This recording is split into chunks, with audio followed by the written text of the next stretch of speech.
Welcome back, everybody. This is the Whole 10 Yards. I am your host, Julio Zepeda. This week, we're looking at a lot of games, a lot of important games that are coming down to the wire, or the season's coming down to a wire. A lot of playoff implications with this week, Week 13 of the NFL. Sunday Night Football, Monday Night Football. We're going to look at what I'm calling now the Homer pick, so you'll know who's playing in that game. The upset special, and we're going to look at the rest of the field. So come on right back. We'll get right into it. Okay, the first game we're looking at, Sunday Night Football, 5:30, Sunday night. Carolina Panthers going up to Seattle, playing the Seattle Seahawks. Both teams that I've done a lot of coverage on, quite a bit of coverage on this season already. So hopefully you've been following along. You know sort of the story of the season for the Carolina Panthers and the Seattle Seahawks. But just a little reminder, Panthers are sitting at 7 losses on the season already, coming off a Super Bowl appearance and loss last season. I think their season is over. The season is a loss for now. Already have to, just kind of playing for pride. They have a lot of injuries, too many injuries. I expect them to stay in this game. Their center, Ryan Khalil, is out. He was placed on IR, injured reserve, so he's done for the year. Luke Kuechly, inside linebacker, arguably one of the best linebackers in the game, is going to be out. Kurt Coleman, All-Pro and ex-Ohio State Buckeye. Kurt Coleman, free safety, is out of this game. He plugs up a lot of holes. And on the injury, we're saying on the injury report for Seattle, they still have a lot of injuries, but a lot of the players are coming back. Michael Bennett still is questionable, defensive end. I don't expect him to play in this game. I don't think they'll need him. Earl Thomas missed last week's game against Tampa Bay, in which they lost, but he's coming back this game. You don't expect him to play. But for the Seattle offense, they need to get Jimmy They need to get Jimmy Graham going and Thomas Rawls. Unfortunately, they have a lot of, like I've said before, they have a lot of holes to fill up in that offensive line, so I don't know how much it's going to matter that Rawls is coming back now and he is healthy. He's going to be in his third week now of action.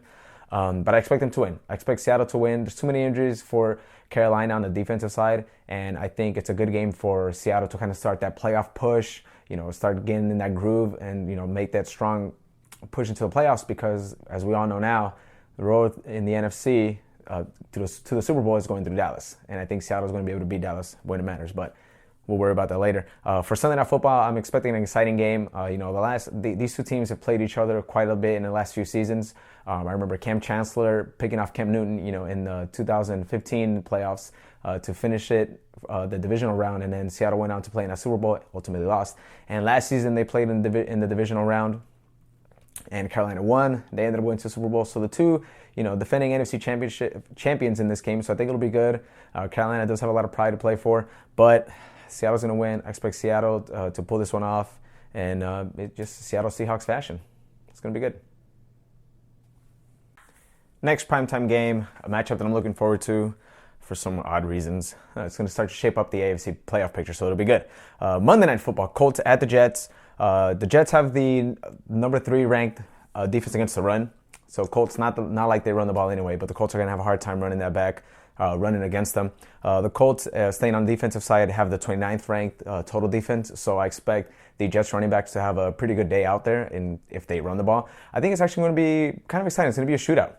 In New York, in the new Meadowlands Field, is out there, what they call it nowadays. The Colts are 23rd against the run, going off that 29th total defense. So like I said, a big day hopefully for Bilal Powell, because I picked him up in waivers. I need to beat George this week. I need to beat George. Andrew Luck is back, staying on George's side of the ball, and Chris. Andrew Luck missed last week's Thanksgiving game in that loss against Pittsburgh, so it'll be good for the Colts to have him back. And I think Luck is going to have to, win the game for them. Andrew Luck and T.Y. Hilton have been kind of energetic and just, fun to watch. They've been fun all season. I think they have 3 game-winning touchdowns, like hookups, I guess, on the year. So I expect them to win it out. Not going to be able to run the ball against the Jets. They pride themselves on defense, and their head coach used to be a defensive coordinator, defensive mindset. So he's going to have them playing, hopefully, with their hearts out. Because that's all they're playing for. The Jets quarterback thing has been a mess all year. Ryan Fitzpatrick is starting this game, but their offense is just kind of a mess. This season is also a loss, unfortunately, just like the Carolina Panthers we were talking about earlier.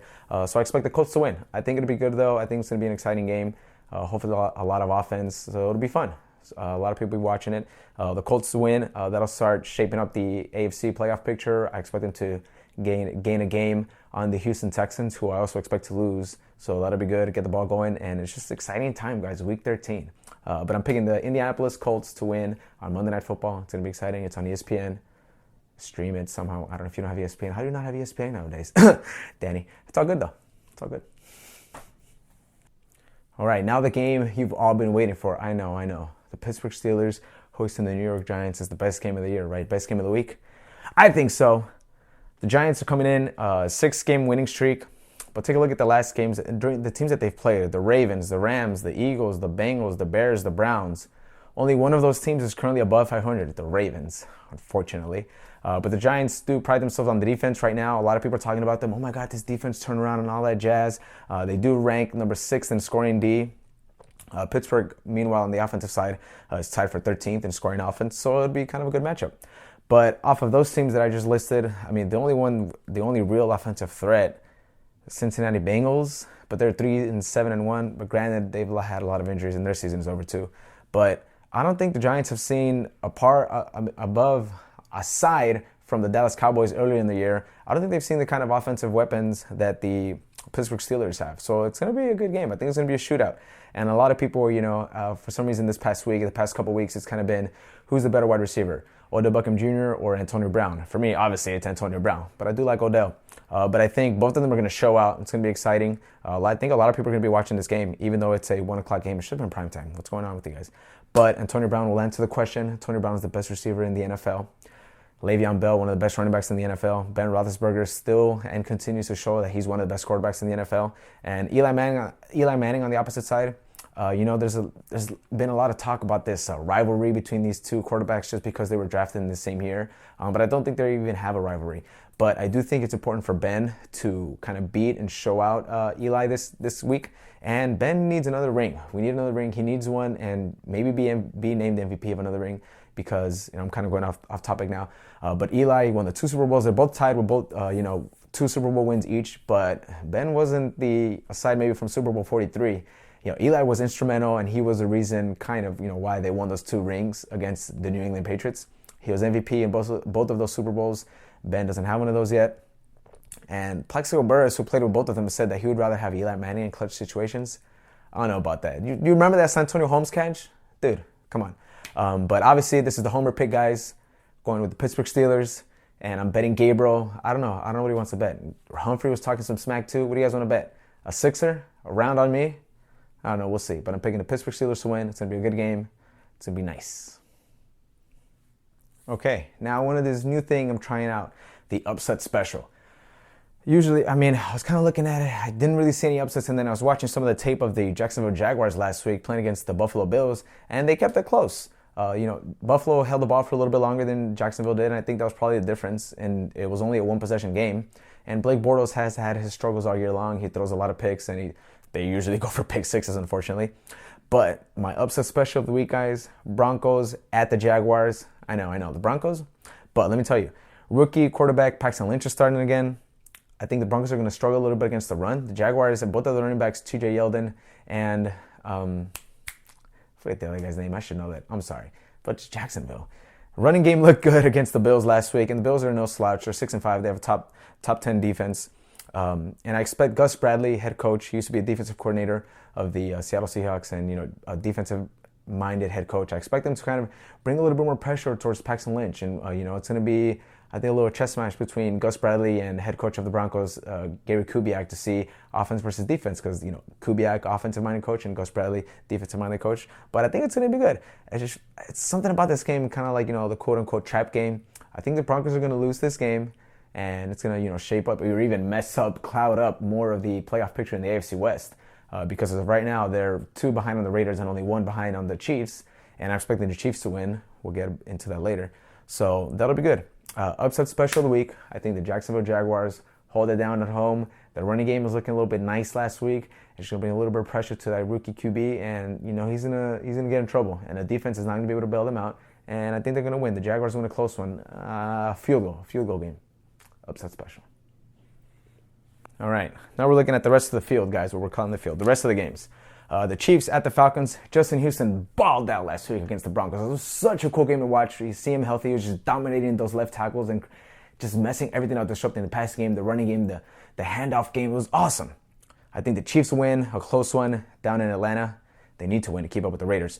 Lions at the Saints. I'm picking the Saints to win. It's going to be an exciting game, a lot of fireworks, a lot of offense. Rams at the Patriots. New England. Even if Gronk is missing, you're playing the Rams. I'm taking the Patriots. It might be closer, maybe. We'll see how they deal with Todd Gurley. I don't know. I'm kind of second guessing myself. Texans at the Packers. Packers, unfortunately. Eagles at the Bengals. Eagles, don't let me down this week. Every time I pick you guys to win, you lose. Every time I pick you to lose, you win. I'm picking you to win. Come on, you beat the Bengals. Let's go. Dolphins at the Ravens. This is an interesting game. Ravens still have the number one ranked rush defense. They played against Ezekiel Elliott and the Cowboys a few weeks back, and they kind of held them in check. They held them for 97 rushing yards and no touchdowns. That was the important part. But the offense can't keep up, or they couldn't keep up with Dallas. Keep up with the Miami Dolphins. If you hold Jay Ajayi, Ryan Tannehill, not exactly Dak Prescott-ish, even though that's kind of embarrassing for him. I'm comparing him to a rookie. But I think the Ravens will pull it out. I think they're going to pull it out. With Justin Kicker and his "What's up, dog" jokes that he's got post games, I think he's gonna keep them in the game, and I think they'll win a close one. Niners at the Bears, picking the Bears. I wish that this game is probably gonna end up in a tie. I'm picking the Bears just because Matt Barkley, I want him to shine, obviously. Bills at the Raiders. This is gonna be a good game. I don't think the Raiders have seen the likes of Shady McCoy just yet, but they have that Khalil Mack is just balling out and playing behind. They're playing in home field again. I think it's going to be a good atmosphere. It's going to be a fun game to watch also. I wish this was maybe a little bit later during the day. But I'm picking the Raiders to win. Redskins at the Cardinals. Picking the Skins. They are missing Jordan Reed, but I think Vernon Davis is going to show up, and it's going to be a little bit too much in the running game for the Cardinals to handle. The Buccaneers at the Chargers. That's an exciting game. I want to pick San Diego. They do have a better running offense and Melvin Gordon and seemingly better quarterback than Russell Wilson, at least last week. Last week was just a mess. Seattle and Tampa Bay, that was a grinder. But I think in order for Tampa, a lot of people are talking about Tampa. They have the defense is kind of showing up right now. They're starting to grow into it. Levante David, middle linebacker, it's an awesome linebacker down there that they have. But I think Melvin Gordon might be a little bit too much for them to handle. Or if that defense is real, we're going to find out. If that defense is real, then they win. But I'm picking at San Diego. All right, I'm going to pick the Chargers. Chargers win. That closes out this week, week 13 of the NFL on the whole 10 yards. I am your host, Julio Zepeda. And tune in next week, guys. Subscribe to my YouTube channel. Shout out Zoe. Follow me on Twitter at the whole 10 yards. And thank you so much for continuing to follow me along the season. We're almost there. Almost there. See you next time.